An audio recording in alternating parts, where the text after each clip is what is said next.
There's a secret that people who've stopped suffering know, and they're not telling anyone. Not reducing their pain, not managing it. They ended it. They're not meditating more, not thinking positively, not reading another self-help book. They discovered something so fundamental that everything else became unnecessary. And the strangest part? You already know it. You've always known it.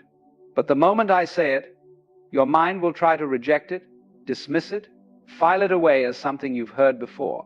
Carl Jung spent his entire life trying to get humanity to understand one single insight. Just one. He wrote thousands of pages, treated countless patients, descended into his own psychological underworld, all to communicate something that takes less than 10 seconds to say. But here's the paradox.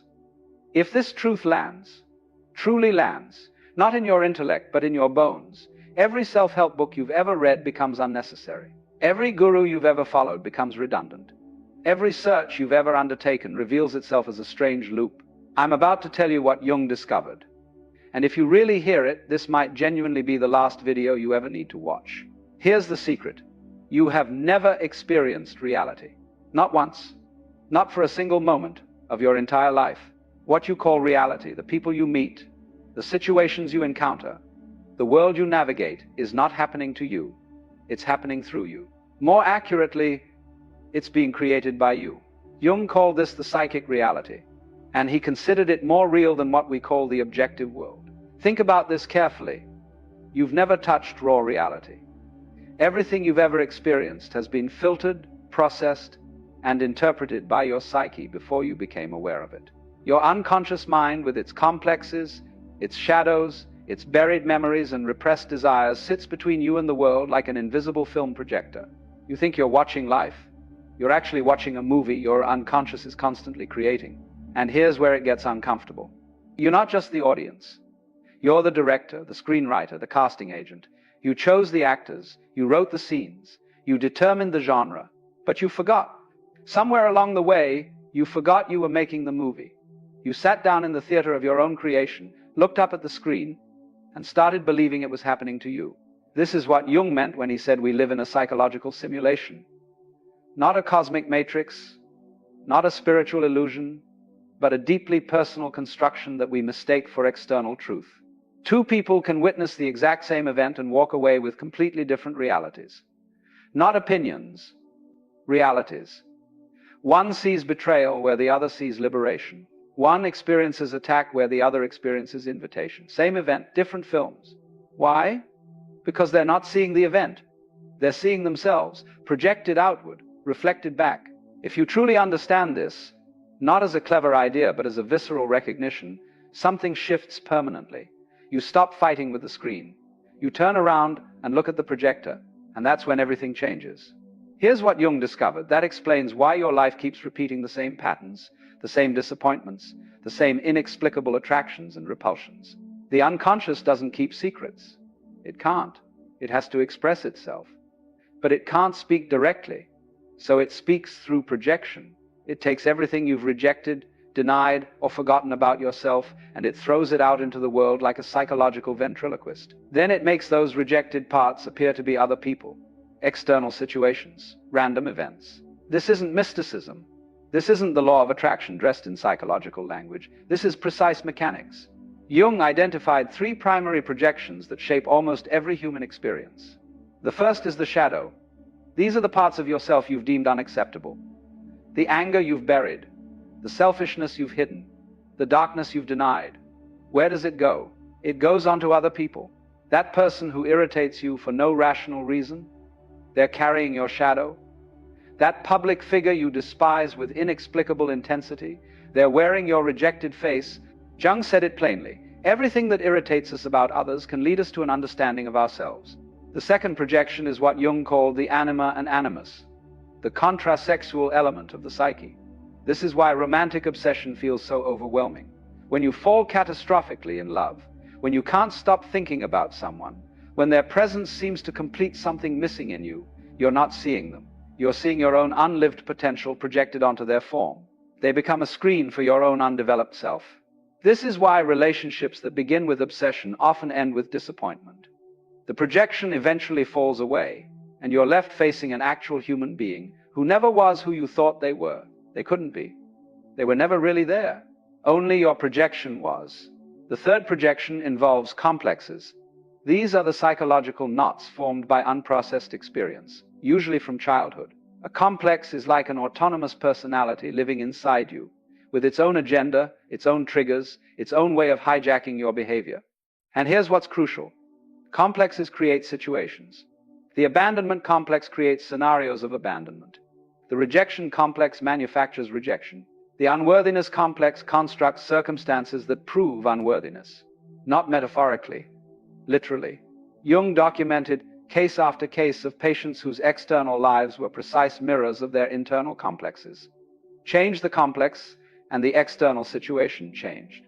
Not through magic, through the mechanics of perception, behavior, and unconscious communication. One of Jung's patients came to him convinced that everyone in her life was trying to control her. Her husband, her colleagues, her friends.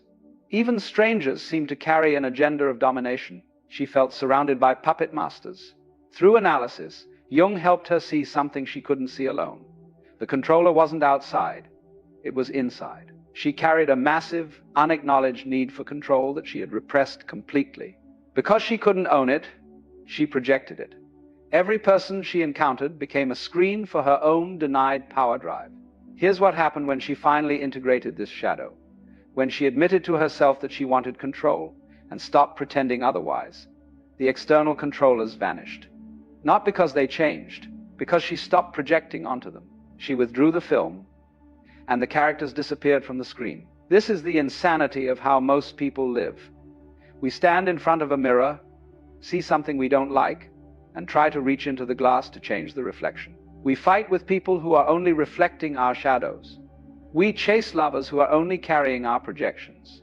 We struggle against situations that we ourselves are unconsciously creating. Jung watched this tragedy unfold in patient after patient, and he realized something devastating. Most human conflict is people fighting with their own reflections. Wars are shadow projections at a collective scale. Political hatred is mass projection of the denied self. Relationship battles are two people attacking their own unconscious material while believing they're attacking each other.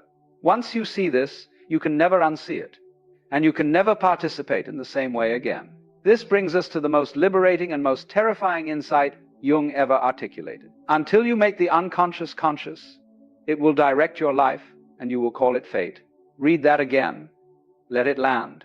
What you call destiny, bad luck, karma, the universe testing you, it's not external. It's you, creating, unconsciously, then experiencing your creation as if it were happening to you. That relationship pattern you keep repeating? Not bad luck in love. Your unconscious casting the same role with different actors until you get the message. That career obstacle that keeps appearing in different forms? Not an unfair universe? Your psyche constructing the same lesson in different costumes? That feeling that something is fundamentally wrong, that happiness is always just out of reach, that you're missing something everyone else seems to have? Not reality. Your unconscious preventing you from finding externally what can only be found internally. Jung worked with a woman who had been married 5 times. 5 different men. 5 different backgrounds, personalities, professions. And yet, somehow, all 5 marriages ended in the same way.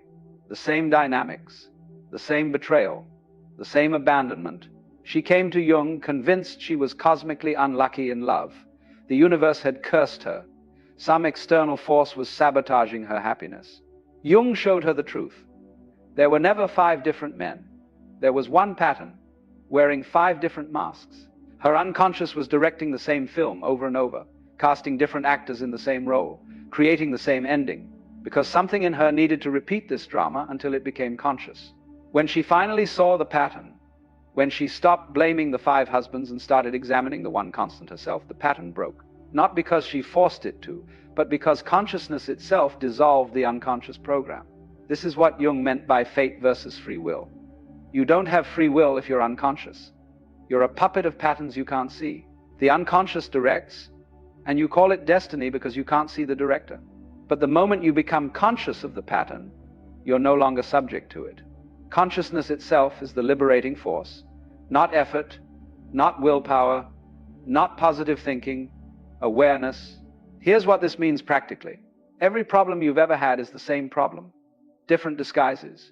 Same root: depression, anxiety, addiction, relationship failure, career stagnation, existential emptiness.